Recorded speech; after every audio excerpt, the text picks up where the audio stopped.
Hello and welcome to another episode of the Arenas podcast, the analysis of and responses to extremist narratives, where we explore the depths of extremist narratives across Europe. I'm your host, Firdaus Alawi, and today we are focusing on Italy, exploring its past and how it translates to the extremist trends we witness today.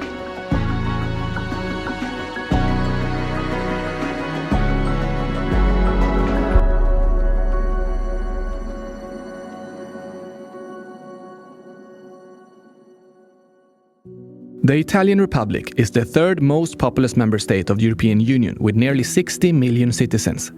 After centuries of political and territorial division, Italy was almost entirely unified in 1861, commonly known as the Risorgimento, when the Kingdom of Italy was established.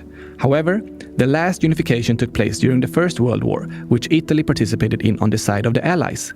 In 1922, the Italian fascist dictatorship was established by Benito Mussolini, and it fought on the side of the Axis in the Second World War, until the country surrendered to the Allied powers in 1943, with years of Italian civil war, resistance and liberation to follow. In 1945, Mussolini was captured and killed by Italian partisans and hanged upside down in his feet for public display at a gas station in Milan. After the war, the monarchy was replaced by a republic and an anti-fascist constitution was approved in 1948. All colonial possessions were lost with the end of the Italian Empire, but the current borders of Italy were not established until 1975, when Trieste was formally re-annexed to Italy. Italy became a member of NATO in 1949. The Marshall Plan helped revive the economy, and it was a founding member of the European Union. Throughout the Cold War, Italy hosted the largest communist party in the Western world, gaining 34% of the votes at its peak in 1976. However, it was never able to enter the government. Meanwhile, Italy also had the existence of a neo-fascist party since 1948 in the Italian social movement, MSI, which had parliamentary representation during all of the Cold War. In the early 1990s, the Tangentopoli scandal, a nationwide judicial investigation into political corruption, fundamentally transformed the political system of Italy. Many refer to this as the start of the Second Republic, though the 1948 constitution still remained in place. In 1994, Silvio Berlusconi entered Italian politics with his newly founded party Forza Italia, and he became the prime minister of a right-wing government including the neo-fascist Italian social movement and the Northern League. During this time, Giorgia Meloni was part of the youth front of the Italian social movement that later transformed into the National Alliance, which in turn merged into Berlusconi's new electoral list, the People of Freedom, in 2009, and Meloni served in Berlusconi's government of that same year. In 2012, Meloni led a split from the People of Freedom and founded the national conservative and right-wing populist party Brothers of Italy, together with other former MSI members. They also inherited the tricolor flame in their symbol from the Italian social movement. In 2022, Brothers of Italy and its center-right coalition won a landslide victory in the general election, and Giorgia Meloni assumed office as the country's first female president. In the European elections of 2024, Brothers of Italy became one of the largest national parties in the European Parliament, gaining 24 seats, more seats than most member countries have in total.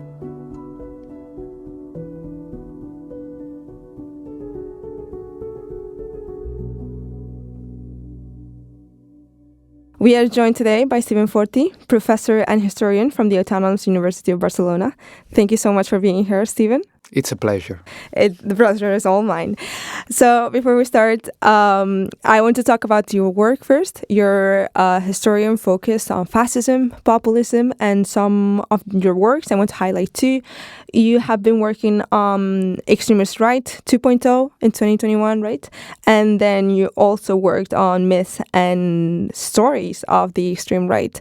Could you tell us a bit of an introduction of yourself? What do you do? And what exactly is your role in Arenas as well? Yeah, I'm teaching history, contemporary history here in the Autonomous University of Barcelona, and I'm working, as you said, about fascism in the interwar period, but also new extreme right or far right after the end of the Cold War.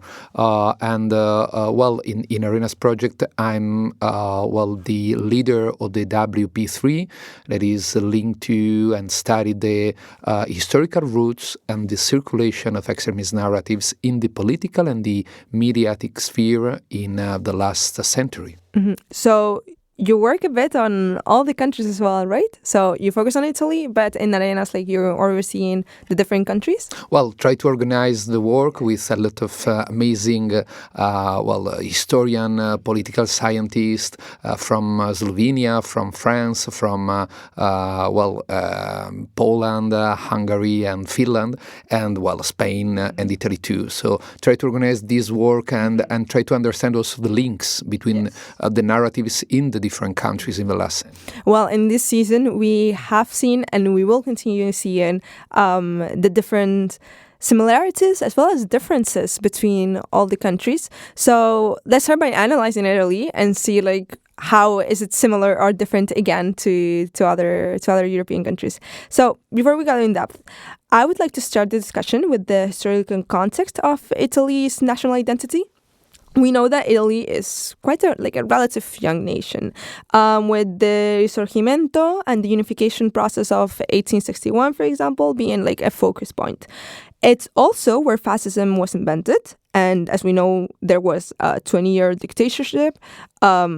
So given all these specific moments, what can we say about Italy specifically? I want to talk about what happens after 1945 with all this history. Yeah, usually a lot of people say that Italy was and is a political laboratory. And I think we can see, taking into account the last century. First, as you said, because fascism was invented in Italy by Benito Mussolini, and then we had in Italy 20 years more or less of dictatorship. But then after 1945, also I think that there are some peculiarities. Maybe we could not say that Italy was an exception in the second half of the 20th century, but yes, that this peculiarity was important to understand also the transformation of some of the extremist narratives that finally we can say that were created between the end of the 18th century and the 19th century. So for one point, Italy had an anti-fascist constitution, the constitution of 1948, and had also the most important and most strong communist party of the Western countries in the second half of the 20th century. But at the same time, there was also a neo-fascist party with parliamentary representation, and also neo-fascist armed violence, mostly in the 60s and the 70s, with hundreds of deaths in terrorist attacks in different cities of Italy. So in that years, between 1945 and the beginning of the 90s, we had these peculiarities, but at the same time we had the so-called anti-fascist paradigm that was still strong and was the framework to understand the political culture and political situation in the country. I think here there's another events that change a lot of things and is really useful or necessary to understand the nowadays situation in the last years. There was the collapse of the First Republic at the beginning of the 90s due to the Tangentopoli scandal that for one hand is like the conclusion of the political party system created with the resistance and the anti-fascist fight in the 40s, and then for the other hand give the possibility to, for the first time in Europe since the end of the Second World War, to a neo-fascist party to enter in the government. So with Berlusconi, Forza Italia, the Italian social movement, led in that moment by Gianfranco Fini, reached the government. And so we had, in some way, a first normalization and legitimization of the far and extreme right. When you talk about neo-fascism, you mentioned the anti-fascist constitution and these different events. But then how does it translate to now? Like, how do we go in that period between 45 and the 90s, trying to reconstruct the country, trying to like change the perspective that the world has on Italy being like a fascist country, and now having this accepting or more accepted, neo-fascist government. How is this duality interpreted inside of Italy? Yeah, well, I think it's the point here is to understand how to understand the transformation since the 40s through the 90s until nowadays, with, for example, the Brothers of Italy, led by Giorgia Meloni in the government of Italy nowadays.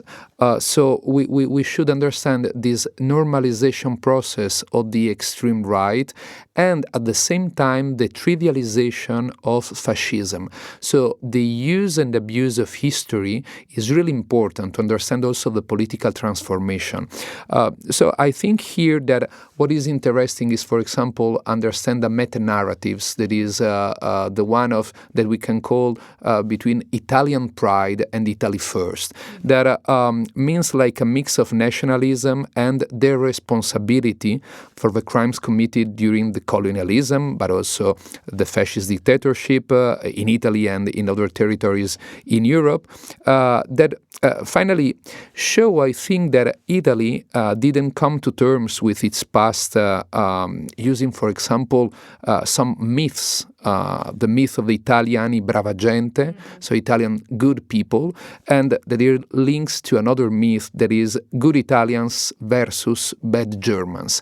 So you have the responsibility and this nationalism. And this, I think, is interesting because per se, the Italian pride, the idea of the Italian pride also used recently by Giorgia Meloni, is not an extremist narratives. So there is like this mix between a banal nationalism and a trivialization of the past and fascism that is, I think, a main point to understand how far right is normalized nowadays in Italy. And then how do they become more radicalized, the ideas then?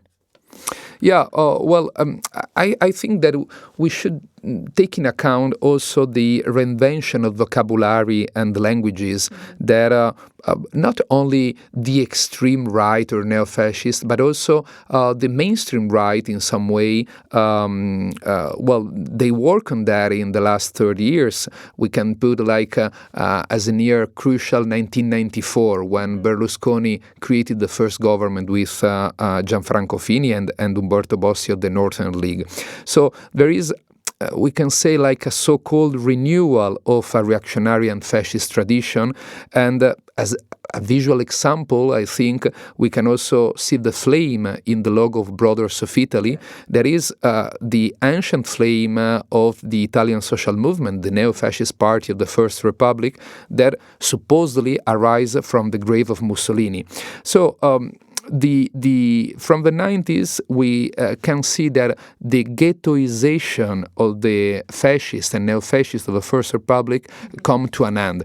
And I want maybe to also, for the people are listening to us, to point it out three little examples that maybe could help to understand more this and the trivialization of fascism.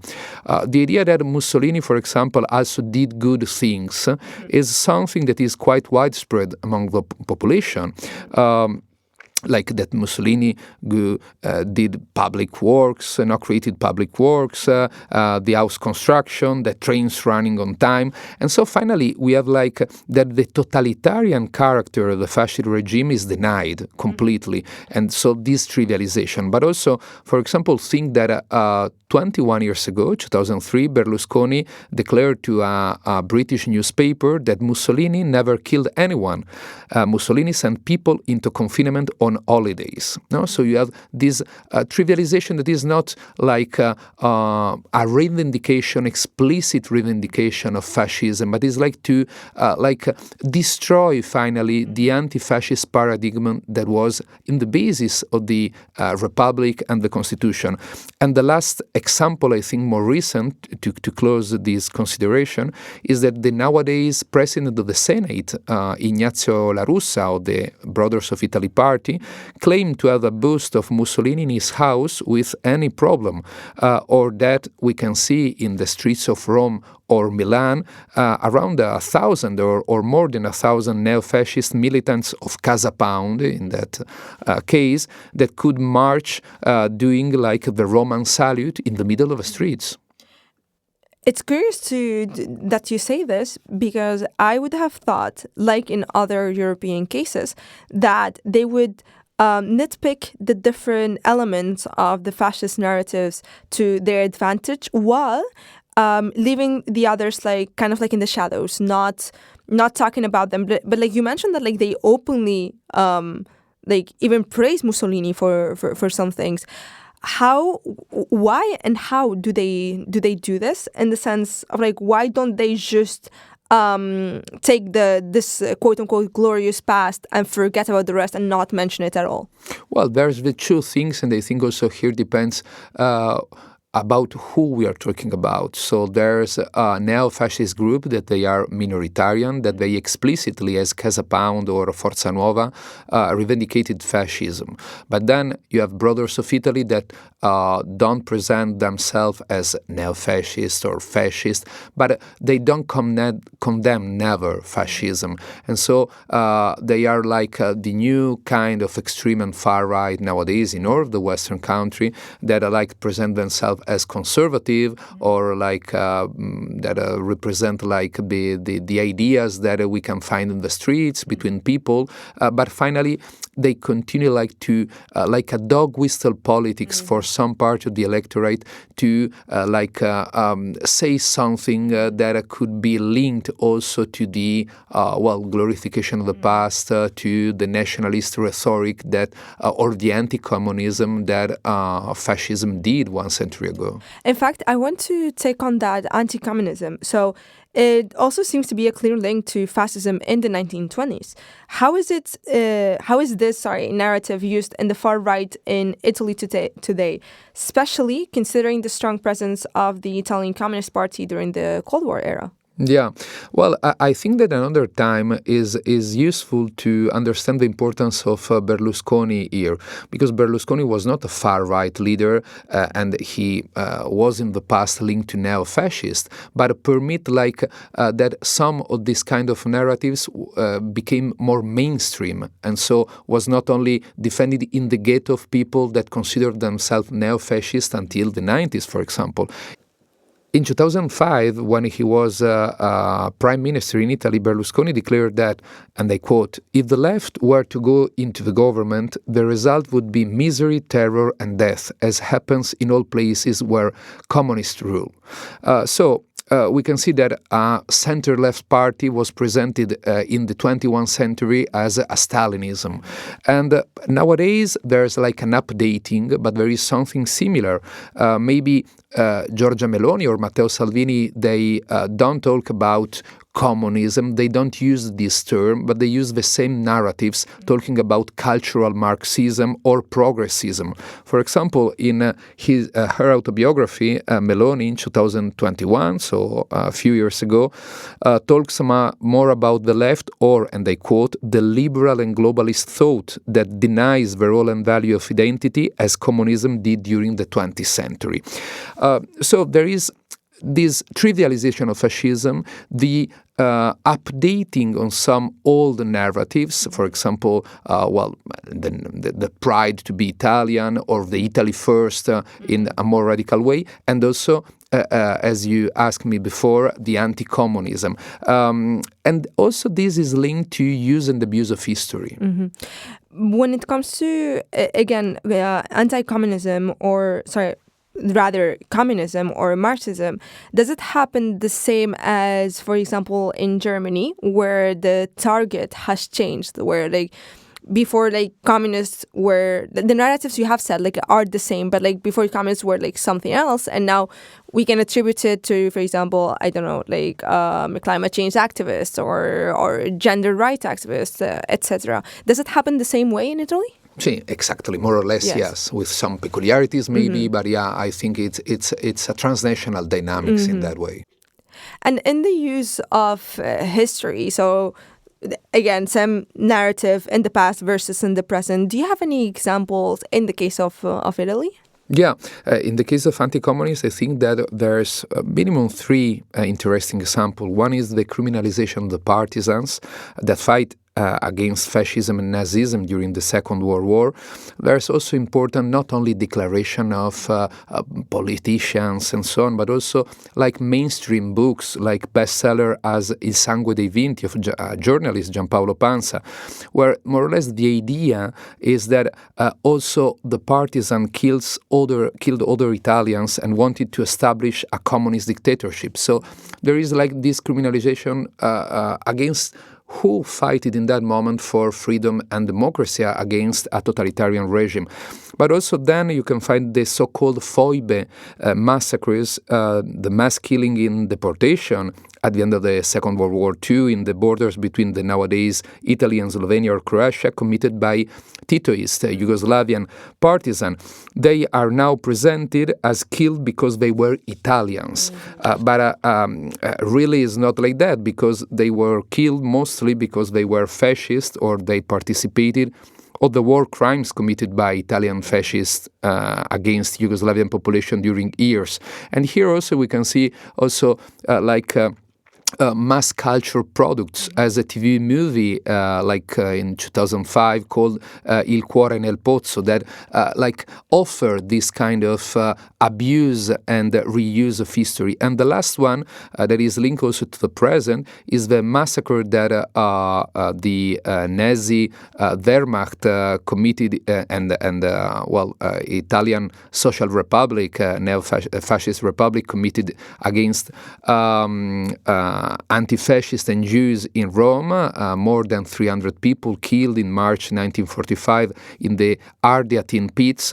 And according to Giorgia Meloni, in 2023, in the anniversary, these people, they were killed because they were Italians and not because they were anti-fascist or Jews. So we can see that finally this idea of anti-communism, criminalization of communists in the past, partisan and so on, finally is always linked to that banal or so-called banal nationalism and the narratives of the Italian pride. So what I understand from this is that the far right in Italy is trying to kind of like pick on the Italian identity and trying to make the most out of it, no? Because I see like there's this kind of, we want to quote unquote protect Italians, like everything else is a threat to us, but in the context on where it's going to benefit us. Not all Italians are equal, I suppose, in all the narratives.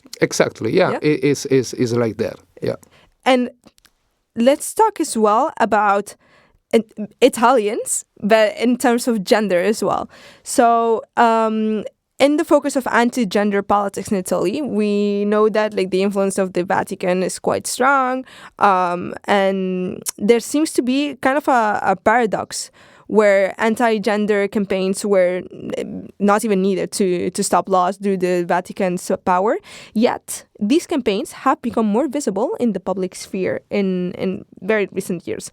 Can you explain the declinations of anti-gender politics visible in the Italian conservative political space?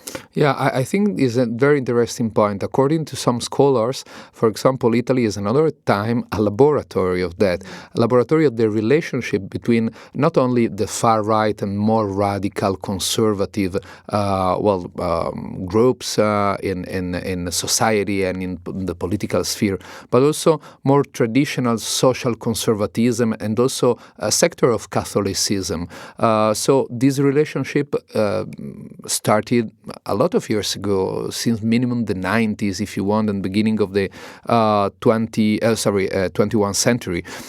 And then that there is a broader consensus on content, not only in the far right and the extreme right scene, but also in a big part of the society in Italy about these themes. And the declination, I think, could be three most mostly. One, the neo-Catholic movement in some ways, so a strong activism since the beginning of the century among pro-life and ultra-traditionalist groups with transnational networks. And an example here, for example, is the World Congress of Family that was also organized, that is an international association that fight against abortion, defend the so-called natural family, against gender politics, no? So talking about the gender ideology and so on. In 2019 was organized in the city of Verona, one of the meetings of World Congress of Family. The second declination is something that could be a bit maybe strange to understand, that is the role of the Vatican. Because if for one hand we have nowadays with Francis Bergoglio a very progressive pope in, for example, topics as the migration, but at the same time there is they defend from the Vatican a traditional anti-gender politics, and so we can see that this convergence of content is quite present. For example, against some of the rights for LGBT community, or the same-sex marriage, or the sex education, or the trans right, or the reproductive rights, or also the fight against homophobia and transphobia. But not always we can see in between the Vatican with this neo-Catholic movement quite radicalized the same form of a protest. So there is a convergence in some point, in some items, in some ideas, but maybe not the same kind of protest. And then third declination, the far right that is represented nowadays mostly by the Brothers of Italy of Giorgia Meloni, or also the League of Salvini. For example, in the most important document of Brothers of Italy, it said that defending the family and our identity also means protecting our children from the aggression of the gender ideology, and they quoted. So this idea that gender ideology is like a threat to our identity, to our family, to our way in which supposedly since the ancient time Italian people lived, is something really crucial and important. And finally, if we can see, I think quite clearly, that is linked also to what we just talked before. So these extremist narratives that came from the past, that are updating, that is linked to the nationalism, the idea of the Italian pride, and also some of the threat that is communism, is migrants, as in the past was also communism, or nowadays maybe is progressism, or globalist elites, as far right usually use this term, and also migrants, and in the past was the Jews, for example, or foreigners in general. Yeah, you basically summarized all the episode, but it's true. Like, it's kind of there hasn't been a complete change in what the enemy is, rather a shift in times. I want to ask you one last question regarding this before we finish with the episode, and that is, how does the far right balance this anti-gender ideology with having, for example, female leaders? This is interesting. I think is in Italy we can see with Giorgia Meloni leading the government and the most important far-right parties in Italy. But then we can see also in other countries, Marine Le Pen in France, Marion Maréchal Le Pen also in France, or Alice Weidel in Germany, only to mention some of them. I think here that there is what Sarah Farris called the femo-nationalism. So the use of the women's rights by far-right parties, linking that to nationalism and a threat that is, for example, migrants. So saying, for one end, there is like this feminization of the face, So we have, for the first time, very important women in charge or in extreme right parties. And at the same time, these women that say, we are women, we know how to defend the women's rights and take care, because the problem is not Italians, the problem is foreigners and mostly Islam migrants, no? That could stop the rights that you just have here. So it's like a feminalization of the faces of the leadership, and the femo-nationalism used to present feminism as something like radical, extremist of the far right, linked to gender ideology and so on, and say, no, we are the good feminists here. We want to defend the women's right. Yeah, so, they basically don't oppose that women have rights in a broader sense, but it goes back to the same thing. They're trying to protect, again, quote unquote, the Italian identity. So it's us Italians, Italian women, we are the good ones, and everything else is a threat to us. Exactly. Well, only a brief consideration. Well, then we can maybe debate about if they really defend the women's rights. Yeah, no, of course. Because, for example, abortion, I think, should be a right. Yeah. And mostly this party, they don't revendicate abortion, and they want to prohibit it. No, absolutely. Because it's using it to the advantage of the far right. So we're not that bad. We're not fascists. We're not Nazis, because look, we have women as our leaders. Exactly. So, okay, we've covered a wide range of topics today, and yet we could still continue talking so much more. But we will have to end the conversation here. Thank you so much, Stephen, again, for joining us. It was a wonderful time. Thank you, Firdaus. It was a pleasure. Thank you so much. And to our listeners, thank you for listening. And we will see you in the next episode. Bye. This podcast is part of the Arenas project, funded by the European Union Horizon Programme, under the Framework Programme for Research and Innovation, 2021 to 2027. Speaker voice, Gabriel Wahl.